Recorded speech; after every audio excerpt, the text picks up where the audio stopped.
Imaginez une ville si ancienne que ses premières pierres furent posées bien avant l'écriture des plus vieux récits que nous connaissons. C'est Jérusalem. Son histoire commence il y a plus de 5000 ans, sur des collines arides de Judée.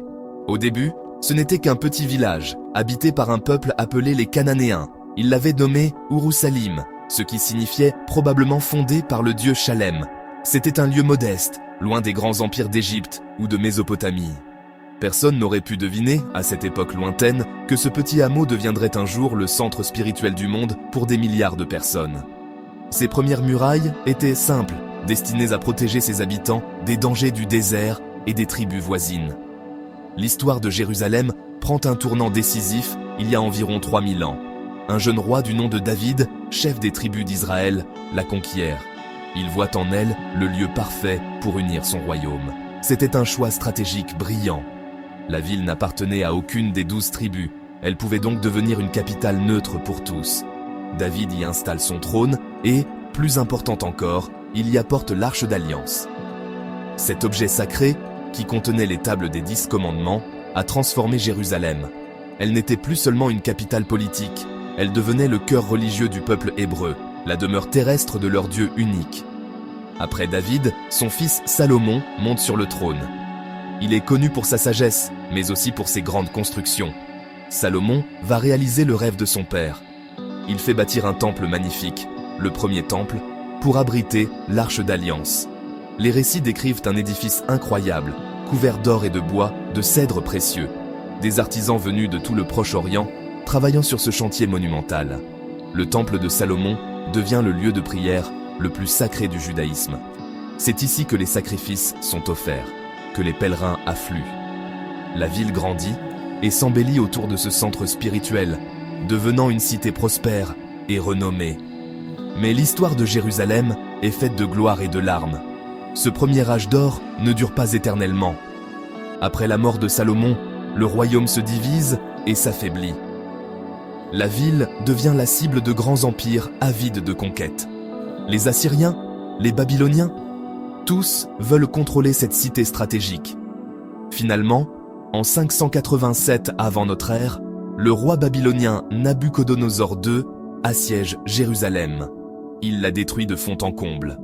Le magnifique temple de Salomon est réduit en cendres et une grande partie de la population est emmenée en exil à Babylone. C'est un drame terrible, une cicatrice profonde dans l'histoire du peuple juif, qui n'oubliera jamais sa ville sainte.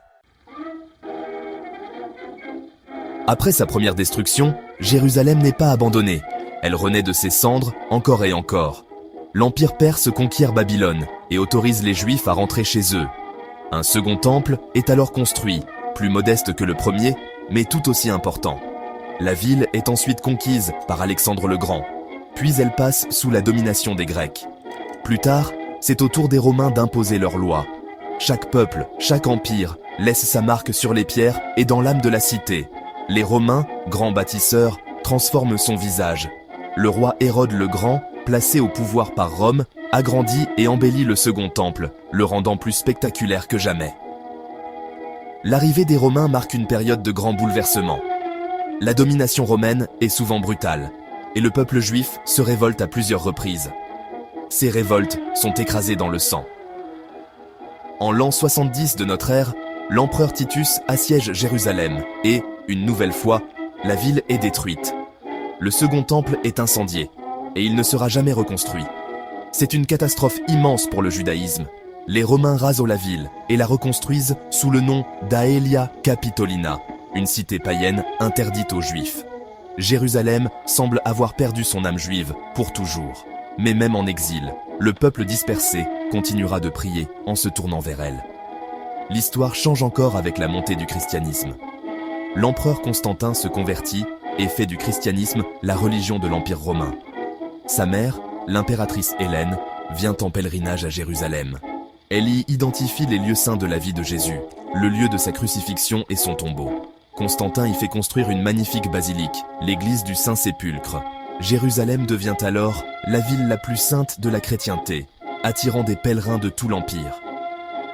La ville change de visage, se couvre d'églises et de monastères. Elle est désormais une capitale chrétienne, byzantine, pendant plusieurs siècles. Au 7e siècle, un nouveau pouvoir émerge du désert d'Arabie, l'islam. Les armées musulmanes, menées par le calife Omar, conquièrent Jérusalem en 638. La conquête se fait de manière relativement pacifique. Le calife Omar respecte les lieux saints des chrétiens et des juifs.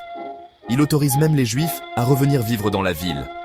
Pour les musulmans, Jérusalem est la troisième ville sainte, après la Mecque et Médine. Ils y construisent deux monuments extraordinaires sur l'esplanade du temple. Le dôme du rocher, avec sa coupole dorée étincelante, et la mosquée Al-Aqsa. Jérusalem devient une ville où cohabitent les trois grandes religions monothéistes. Pourquoi Jérusalem est-elle si importante pour autant de monde? Pour les Juifs, c'est simple, c'est le centre de leur histoire et de leur foi depuis 3000 ans. C'est la ville de David, la capitale de leur ancien royaume. C'est surtout le lieu où se dressaient les deux temples, le seul endroit où les sacrifices à Dieu étaient autorisés. Aujourd'hui, il ne reste du second temple qu'un mur de soutènement, le mur des lamentations. C'est le lieu le plus sacré du judaïsme. Des Juifs du monde entier viennent y prier, glisser des vœux écrits sur des petits papiers entre ces pierres antiques. Pour eux, Jérusalem est le symbole de leur lien éternel avec cette terre et la promesse de leur retour.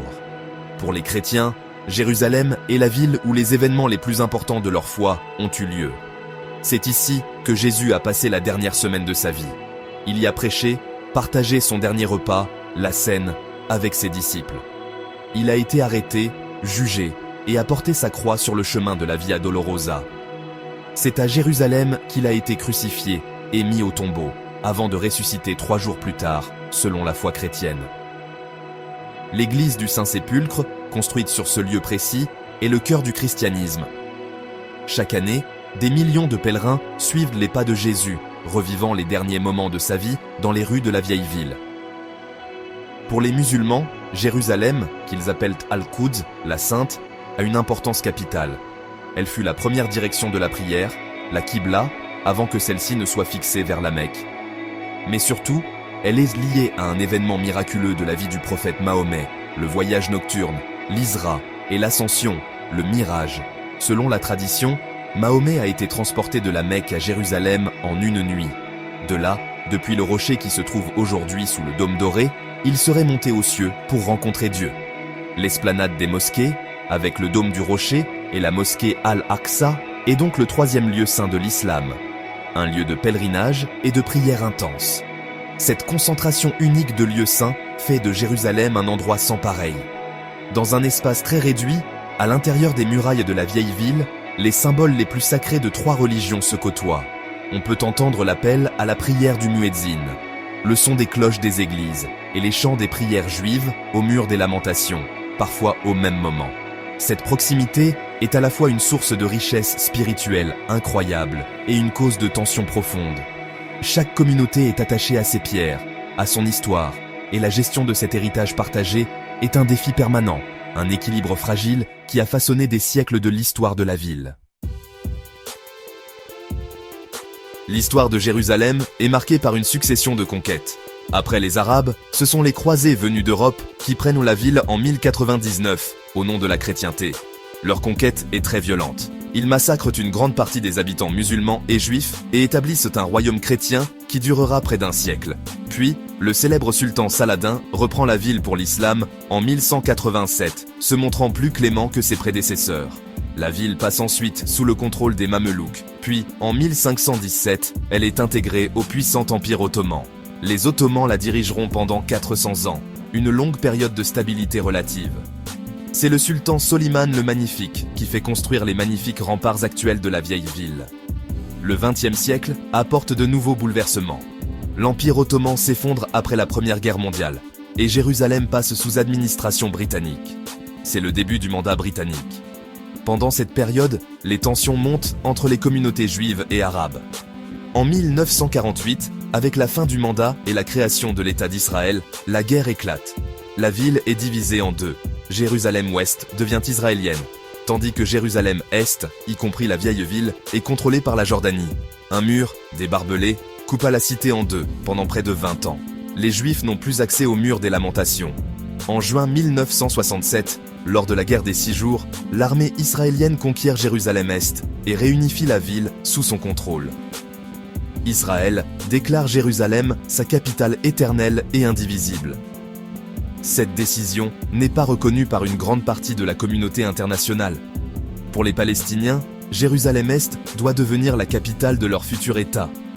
Cette question du statut de Jérusalem est au cœur du conflit israélo-palestinien. La ville est aujourd'hui un lieu de tension politique, où chaque projet de construction, chaque découverte archéologique peut devenir une source de controverses et de conflits. Aujourd'hui, 7 juin 2025, Jérusalem reste une ville fascinante et complexe. C'est une métropole vibrante où le passé et le présent se rencontrent à chaque coin de rue. Dans les souks animés de la vieille ville, des pèlerins venus du monde entier croisent des habitants vaquant à leurs occupations quotidiennes. Malgré les tensions politiques qui persistent, la ville continue d'exercer une attraction spirituelle et culturelle immense. Elle nous rappelle que l'histoire n'est jamais terminée. Jérusalem, 3 fois sainte, reste un symbole puissant. Elle est le miroir des espoirs de paix et des divisions de notre monde. Une ville dont le destin concerne l'humanité entière.